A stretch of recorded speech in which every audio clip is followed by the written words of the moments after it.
உலகெங்குமுள்ள hope TV நேயர்கள் அனைவருக்கும் உலக இரட்சகராம் இயேசு கிறிஸ்துவின் நாமத்தினால் உங்களை நான் வாழ்த்தி வரவேற்றுக் கொள்கிறேன். ஆசரிப்பு கூடாரத்தின் ஆச்சரியங்கள் என்ற நிகழ்ச்சி மூலமாக நாம் பல பாடங்களை கற்றுக்கொண்டிருக்கிறோம். இந்த நாளிலும் இந்த நிகழ்ச்சியின் காணப்படுகிற அனைத்து கேள்விகளுக்கும் அற்புதமாய் விளக்கு அளிப்பதற்காக நம் மத்தியில் 2 போதர்கள் வந்திருப்பது மிகுந்த சந்தோஷம். அவர்கள் இந்த நிகழ்ச்சியின் சார்பாக நாம் வாழ்த்தி வரவேற்றுக் கொள்ளலாமா? பாஸ்டர் தோத்திரம். பாஸ்டர் நிகழ்ச்சியின் சார்பாக உங்களை வாழ்த்தி வரவேற்றுக் கொள்கிறோம். ஃபஸ்ட்டு ரொம்ப போன வாரத்தை பார்க்கும்போது, அதுக்கு முந்தின சீரியஸில் நான் பார்க்கும்போது மிகவும் ஆச்சரியமான தகவல் நாம் படித்து கொண்டிருந்தோம். இந்த நாளிலும் ஆசரிப்பு கூடாரத்தின் கிறிஸ்துவின் ஊழியத்தின் மையங்கள் எப்படி இருந்தது என்பதை குறித்து நாம் தியானிக்க போகிறோம். முதல் கேள்வியாக இந்த இடத்துல நாம் வைப்பது, பிரகாரத்தை பேசும்போது பாஸ்டர் விளக்கம் கொடுத்தாங்க, வாசலே கிறிஸ்துவை வெளிப்படுத்துகிறது, அந்த அர்த்தங்கள் அவரை குறிக்கிறது என்று சொல்லி பார்த்தோம். அது மாதிரி அந்த பிரகாரத்தில் மற்ற காரியங்கள் உண்டு. தேவனுடைய, அதாவது கிறிஸ்துவனுடைய ஊழியங்கள் எப்படிலாம் இருந்தது பாஸ்டர், அதை பற்றி விளக்கம் சொல்லுங்கள். சரி, இப்போ பொதுவாக பிரகாரத்தில் நம்ம பார்க்கும்பொழுது நம்ம கடந்த சில நிகழ்ச்சியில் நம்ம படித்தது போல், ஒரு பாவம் செய்த ஒரு மனிதன் தன்னுடைய பாவத்துக்கு பிராயச்சித்தமாக ஒரு ஆட்டுக்குட்டியையோ அல்லது புறா குஞ்சியையோ அவன் கர்த்தருடைய சமூகத்தில் கொண்டு வர வேண்டும் பலியாக. அப்படி கொண்டு வரக்கூடிய ஒரு அனுபவத்தை இந்த பிரகாரத்தில் நம்ம பார்க்குறோம்.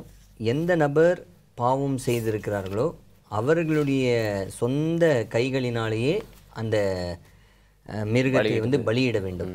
இதுக்கு நம்மளுடைய ஒரு ரெஃபரன்ஸாக நம்ம எதை எடுத்து பார்க்கலாம் அப்படின்னு பார்த்திங்கன்னா, ஆதாம்னுடைய காலகட்டத்தில் நம்ம ஜஸ்ட் இமேஜின் பண்ணி பார்ப்போமே. ஆதாம் தவறு பண்ணிட்டாரு. ஆதாம் பாவம் பண்ண பிற்பாடு மனுக்குலம் பாவத்தில் விழுந்து விட்டது. பாவத்தில் விழுந்த பிற்பாடு அதுக்கு பிராயச்சித்தம் ஒன்று தேவைப்பட்டுச்சு. ஆனால் நீங்கள் நல்லா யோசிச்சு பாருங்கள், அப்போ ஆதாம் பாவம் செய்ததுனால என்ன அவன் பலியிட்டு இருப்பான், அல்லது அந்த பிராயச்சித்தத்துக்கு என்ன ஒரு பரிகாரம் அப்படின்றத நம்ம ஜஸ்ட் யோசிச்சு பார்த்தோம்னு வச்சுங்களேன். ஆதாம் ஒரு ஆட்டுக்குட்டியை அவன் தன்னுடைய சொந்த கைகளினால முதல் பலியாக அவன் பலியிடுறான். அது வரைக்கும் அவனுக்கு மரணம் என்பது என்னன்றது தெரியாது. ஏன்னா யாருமே மரணம் அடைந்தது கிடையாது. ஒரு இன்ஸ்ட்ரக்ஷன் அவனுக்கு என்ன கொடுக்கப்படுதுன்னா, ஆடை பலியிடணும் அப்படின்னு. அவன் முதலாக அந்த ஆட்டினுடைய அந்த ஒரு கழுத்து பகுதி அவன் திருப்பும் பொழுது அந்த நாள நரம்புகள் எல்லாம் வெடித்து சிதறி ரத்தங்கள் பீச்சு அடிக்கக்கூடிய ஒரு காட்சிகள். வேதாகமத்தில் நம்மளுக்கு நேரடியான ஒரு விளக்கம் இல்லை. பட்டு வேதத்தினுடைய ஆழ்ந்து நம்ம யோசித்து பார்த்தோன்னா இதுதான் இங்கே நடந்திருக்கும் அப்படின்றத நம்ம யூகித்து பார்க்க முடியும். அப்போது அந்த நாள நரம்புகள் எல்லாம் வெடித்து அவன் முதல் பலியிடுறான். ரத்தம் அங்கே பீய்க்கப்படுகிறது, அந்த ஆடு துடிக்கிறது, ஆடு மறிக்கிறது. இதெல்லாம் அவனுடைய வாழ்க்கையில் இமேஜின் கூட பண்ணி பார்த்துருக்க மாட்டார், இப்படிலாம் இருக்குதா அப்படின்னு. ஆனால் இதெல்லாம் எப்படி அந்த ஆட்டுக்குட்டி துடித்து இறக்கிறதோ, இவ்விதமாக இயேசுவானவர் மேசியாவாக சங்கரிக்கப்படுவார் அப்படின்றதுக்கு ஒரு அடையாளமாக அங்கு சொல்லப்பட்டிருக்கு. சரி, நான் இதுக்கு ஒரு ரெஃபரன்ஸ் மட்டும், நிறைய பேர் ஒருவேளை யோசிக்கலாம், இது எப்படி சாத்தியம், ஆதாம் பலி செலுத்தினதாக நம்ம பார்க்கலையே அப்படின்னு ஒருவேளை சில பேர் நினைக்கலாம். ஒரு வசனத்தை நான் அதுக்கு வாசிக்க வேண்டும் என்று சொல்லி விரும்புகிறேன். ஆதியாகமம் 3ஆம் அதிகாரம் 21ஆவது வாக்கியத்தில் நம்ம படிக்கும் பொழுது, தேவனாகிய கர்த்தர் ஆதாமுக்கும் அவன் மனைவிக்கும் தோல் உடைகளை உண்டாக்கி அவர்களுக்கு உடுத்தினார் அப்படின்னு இருக்கும். அதுக்கு முன்னாடி வரைக்கும் ஒளியின் ஒரு ஆடை தான் அவர்களுக்கு இருந்தது. பாவத்தின் விளைவாக நிர்வாணிகளாக இருந்ததுனால அவர்களை மறுபடியும் தங்களுடைய நிர்வாணத்தை மறைப்பதற்காக ஆண்டவர் உபயோகப்படுத்தினது தோல் உடை அப்படின்னு இங்கே நம்ம பார்க்குறோம். இதனுடைய ஹீப்ரு பதத்தில் நீங்கள் பார்த்தீங்கன்னா மிருகத்தினுடைய ஒரு தோல் அப்படின்றத நம்ம பார்க்க முடியும். அப்போ அந்த மிருகம் எங்கேருந்து வந்திருக்கோம், அந்த மிருகத்தினுடைய தோல் எங்கேருந்து வந்திருக்கோம் அப்படின்னு நம்ம பார்க்கும்பொழுது ஆதாம் பலியிட்ட அந்த மிருகத்தினுடைய தோல் தான் அது அப்படின்றத நம்ம பார்க்கலாம். ஸோ இந்த ஒரு பரிகாரம்லாம் எங்கே நடக்குது அப்படின்னு பார்த்தீங்கன்னா, ஆசரிப்பு கூடாரத்தில் பிரகாரத்தில் நடக்கக்கூடிய ஒரு அனுபவமாக அது காணப்படுகிறது. நன்றி பாஸ்டர். நீங்கள் சொல்லும்போது நான் யோசித்து கொண்டிருந்தேன், அந்த ஆட்டை திருப்பும் போது அந்த இரத்தங்கள் வெடித்து செதறிச்சு அப்படின்னு சொல்லும்போது, கிறிஸ்து நமக்கு பாடுபடும் போது அவருடைய சரீரத்தில் எவ்வளவு ஒரு நம்மளால் நினைத்து கூட பார்க்க முடியாத ஒரு வழிகள் கர்த்தர் அனுபவித்திருப்பார் அப்படின்றத நான் பார்க்க போகிறோம். அப்போது அந்த ஒரு இடம் ரொம்ப கஷ்டமான ஒரு சூழ்நிலையாக தான் இருந்துச்சு. ஃபஸ்ட்டு உங்களுடைய கருத்துக்கள் இதை சம்மந்தமாக. பாஸ்டர் அவங்க சொன்னது போல் கிறிஸ்துவினுடைய ஊழியத்தை பிரகாரத்தில் ரொம்ப அழகாக நம்ம பார்க்க முடியும்.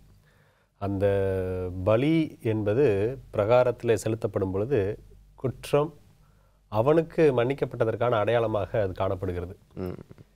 இயேசு கிறிஸ்து நமக்காக மரிப்பதற்கான பலி என்பதை கடந்த நிகழ்ச்சியில் நம்ம பார்த்தோம். யோவான் 1:29 நம்ம வாசித்தோம். உலகத்தின் பாவத்தை சுமந்து தீர்க்கிற தேவாட்டுக்குட்டி என்று. இந்த பலிபீடத்தை குறித்து நம்ம முன்னாடி படிக்கும்போது இந்த பலிபீடமெல்லாம் குறிப்பிட்ட பொருட்களால் ஆனது அப்படின்னு சொல்லி நம்ம படிச்சிருப்போம். யாத்திராகமம் 27ஆம் அதிகாரத்தில் நம்ம வாசிக்கும் பொழுது இந்த பலிபீடத்தினுடைய அளவு என்ன பொருளால் செய்யப்பட்டது என்பதையெல்லாம் நம்ம வாசித்தோம். அதில் 6வது வசனத்தை நான் வாசிக்கிறேன். பலிபீடத்துக்கு சீத்தீம் மரத்தால் தண்டுகளையும் பண்ணி அவைகளை வெண்கல தகட்டால் மூடுவாயாக. அப்போ இது எதால் பண்ணப்பட்டதுன்னா சீத்தீம் மரத்தால் பண்ணப்பட்டது. எதால் மூடப்பட்டது அப்படின்னு சொன்னால் வெண்கலத்தால் மூடப்பட்டது. அதே மாதிரி வந்துட்டு நம்ம தண்ணீர் தொட்டியை பார்க்கும் பொழுதும் அதுவும் இப்படிப்பட்ட பொருட்கள் ஆனது என்பதை நம்ம பார்க்குறோம். இந்த வெண்கலம் சீத்தி மரம் இதற்கான விளக்கம் என்ன, எப்படி இயேசு கிறிஸ்துடைய ஊழியத்தை நம்ம இதில் பார்க்க முடியும் அப்படின்னா ஆழமான கருத்துக்களை உடையதாக காணப்படுகிறது. ஒரு வசனத்தை நான் வாசிக்க ஆசைப்படுறேன்.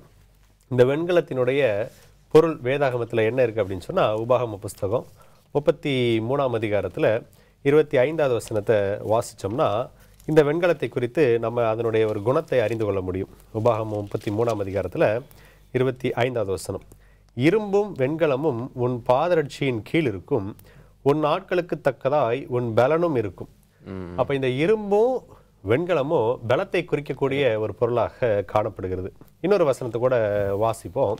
மீகா புஸ்தகத்தில் 4ஆம் அதிகாரம், மீகா புஸ்தகம் 4ஆம் அதிகாரத்தில் 13வது வசனத்தை வாசிக்கும் பொழுது, சியோன் குமாரத்தியே நீ எழுந்து போரடி, நான் உன் கொம்புகளை இரும்பும் உன் குழம்புகளை வெண்கலமும் ஆக்குவேன், நீ அநேக ஜனங்களை நொறுக்கி போடுவாய்.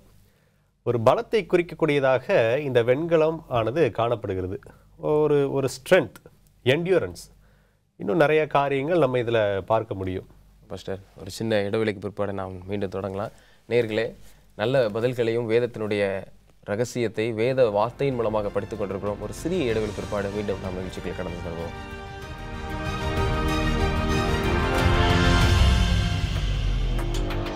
நேயர்களே, மீண்டும் நிகழ்ச்சிக்கு நாம் போகலாமா?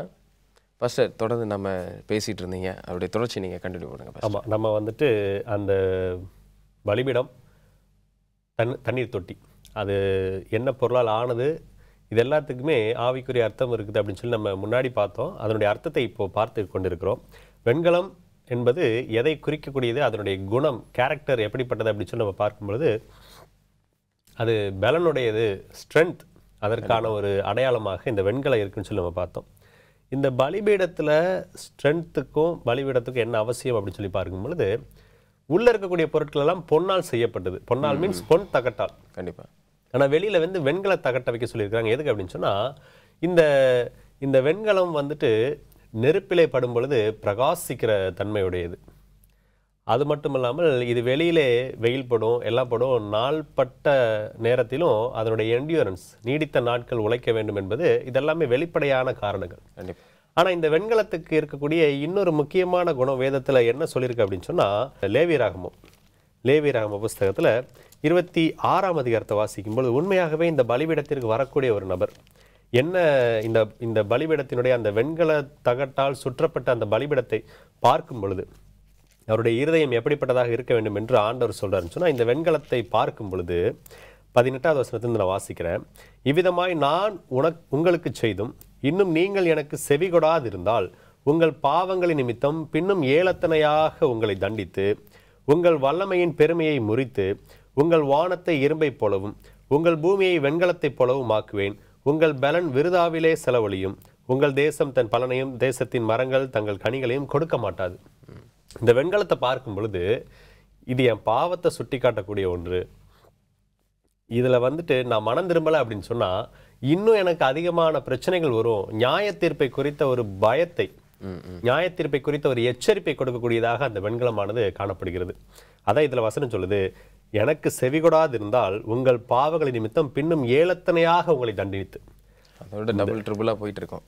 இந்த கோர்ட்யார்டு, இந்த பிரகாரத்தினுடைய நோக்கமே கிறிஸ்து எனக்காக பலியாகிறார், கண்டிப்பா நான் மனம் திரும்புதலோடு இங்கே வரணும், அவருக்கு செவி கொடுக்கணும் அப்படின்றது தான்.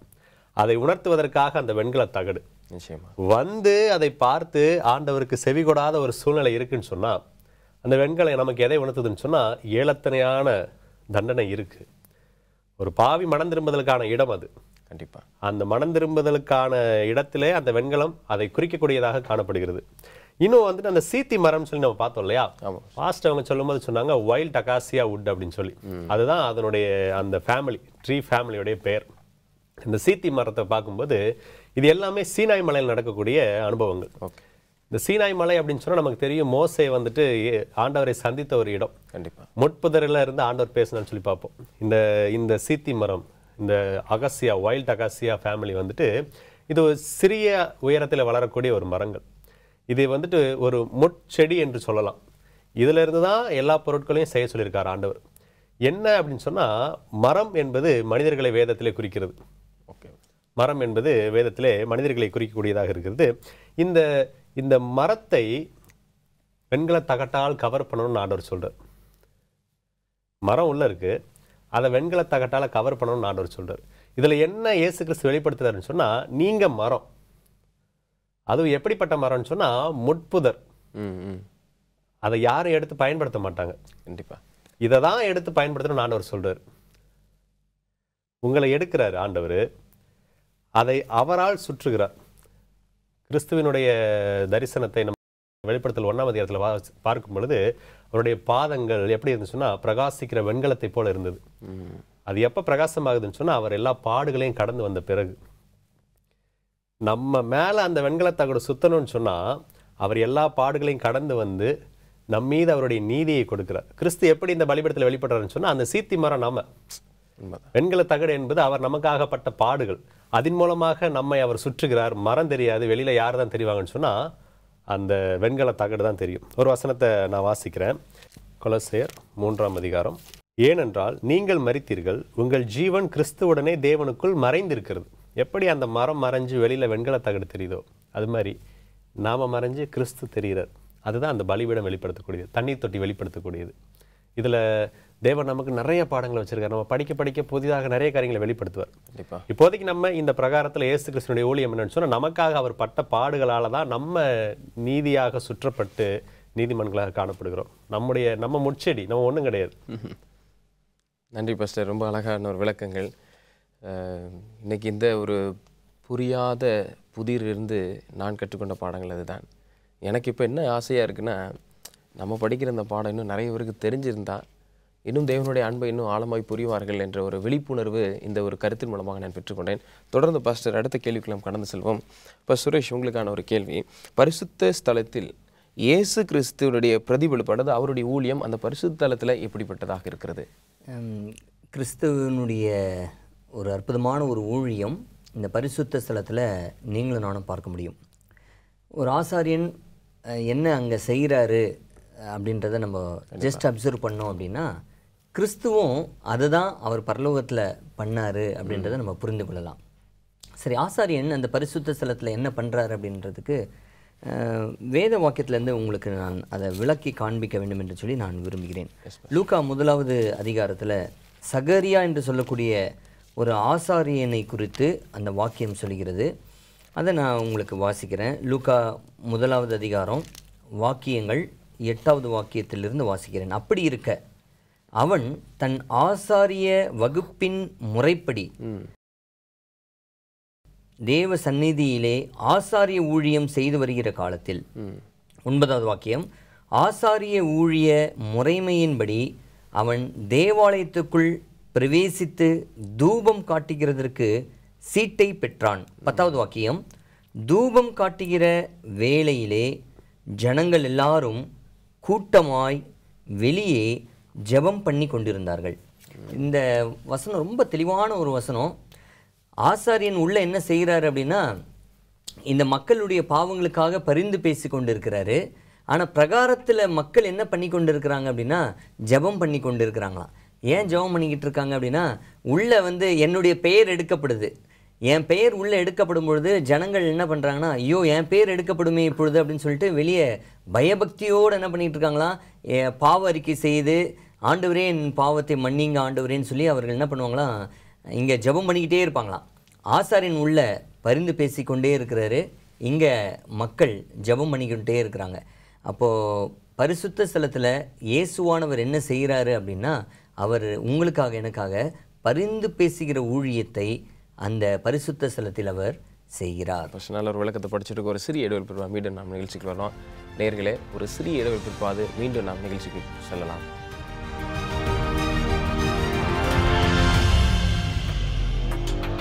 நேயர்களே, மீண்டும் இடைவெளி பிற்பாடு நிகழ்ச்சிக்கு போகலாமா? ஃபஸ்ட்டு ரொம்ப அழகாக நம்ம பிரகாரத்தை பார்த்தோம், அதுக்கு உள்ளே போகும்போது பரிசுத்தலத்தை பற்றி பார்த்தோம். இப்போ அடுத்ததாக உள்ள மிக முக்கியமாக பார்க்குற மகா பரிசுத்தலத்தில் கிறிஸ்துவின் ஊழியங்கள் எப்படி இருக்கிறது? சரி, இப்போ நம்ம இந்த இடைவெளிக்கு முன்னாடி நம்ம என்ன படித்தோம் அப்படின்னா, ஒரு ஆசாரியனுடைய ஊழியம் பரிசுத்த ஸ்தலத்தில் எப்படி இருக்குது அப்படின்றத நம்ம படித்தோம். பரிசுத்த ஸ்தலத்தில் ஆசாரியன் மக்களுக்காக பரிந்து பேசி கொண்டு இருக்கிறார். மக்கள் பிரகாரத்தில் நின்று ஜெபம் பண்ணி கொண்டே இருக்கிறாங்க.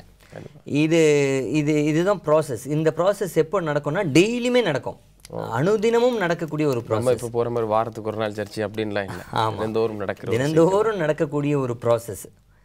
ஆனால் வருடத்தில் ஒரு முறை மகா பரிசுத்த ஸ்தலத்தில் இந்த பிரதான ஆசாரியன் உள்ளே போயிட்டு அங்கே செய்யக்கூடிய ஒரு ஊழியம் என்ன அப்படின்னு பார்த்தீங்கன்னா, தினந்தோறும் இங்கே ஆசாரியன் பரிந்து பேசி கொண்டிருந்தார் பார்த்தீங்களா, இந்த பரிந்து பேசி கொண்டிருந்த இந்த பாவத்திற்காக அறிக்கை செய்த எல்லாவற்றையும் சேர்த்து அங்கே மகா பரிசுத்த ஸ்தலத்தில் பிரதான ஆசாரியன் என்ன செய்வார் அப்படின்னு பார்த்தீங்கன்னா, அங்கே பரிந்து பேசி ஒரு ஒரு தீர்ப்பையும் ஆண்டவர் அங்கே கொடுப்பார். இப்போ இயேசுவானவர் என்ன செய்கிறாரு அப்படின்றத நம்ம ஜஸ்ட்டு கற்பனை பண்ணி பார்த்தோம் அப்படின்னா, இயேசுவானவர் இப்பொழுது எங்கே இருக்கிறாரு அப்படின்னா மகா பரிசுத்த ஸ்தலத்தில் இருக்கிறார். இயேசுவானவர் உயிர்த்தெழுந்து போன பிற்பாடு எங்கே இருந்தாருன்னா பரிசுத்த ஸ்தலத்தில் இருந்தார். இப்போ எங்கே இருக்கிறாரு அப்படின்னா மகா பரிசுத்த ஸ்தலத்தில் இருக்கிறார். ஒருவேளை கேள்வி கேட்கலாம், பரிசுத்த ஸ்தலத்திலேருந்து மகா பரிசுத்த ஸ்தலத்துக்கு எப்போ போனாருன்னு ஒரு கேள்வி எழலாம். வரப்போகிற நாட்களில் நம்ம அதை படிப்போம். இப்போ இயேசுவானவர் மகா பரிசுத்த ஸ்தலத்தில் இருக்கிறாரு. இப்போ செய்து கொண்டிருக்கக்கூடிய ஒரு ஊழியம் என்னன்னா, பரிந்து பேசிக்கொண்டே தீர்ப்பையும் வழங்கி கொண்டிருக்கிறார். அந்த நியாய தீர்ப்பையும் ஆண்டவர் என்ன பண்ணிக்கிட்டு இருக்காருன்னா வழங்கி கொண்டிருக்கிறார். அநேகர் நினைப்பாங்க நியாய தீர்ப்பு என்பது இயேசுவானவர் வந்த பிற்பாடு தான் நியாய தீர்ப்புன்னு நினைப்பாங்க. ஆனால் ஆசரிப்பு கூடார சத்தியம் நமக்கு சொல்லக்கூடியது என்னன்னா, நியாய தீர்ப்பு என்பது ஆண்டவராக இயேசுவானவர் இரண்டாம் முறை வருவதற்கு முன்பதாகவே அந்த நியாய தீர்ப்பு முடிந்து ஆண்டவர் பலனை கொண்டு வரப்போகிறார். இப்போ இயேசுவானவர் மகா பரிசுத்த ஸ்தலத்தில் என்ன செய்கிறாரு அப்படின்னா, பரிந்து பேசிக்கொண்டும் இருக்கிறாரு. அதே சமயத்தில் நுட்ப நியாய விசாரணையும் ஆண்டவர் அங்கே செய்து கொண்டிருக்கிறார். இந்த ஊழியத்தை தான் மகா பரிசுத்த ஸ்தலத்தில் அவர் செய்து கொண்டிருக்கிறார் அப்படின்றத நம்ம பார்க்கணும்.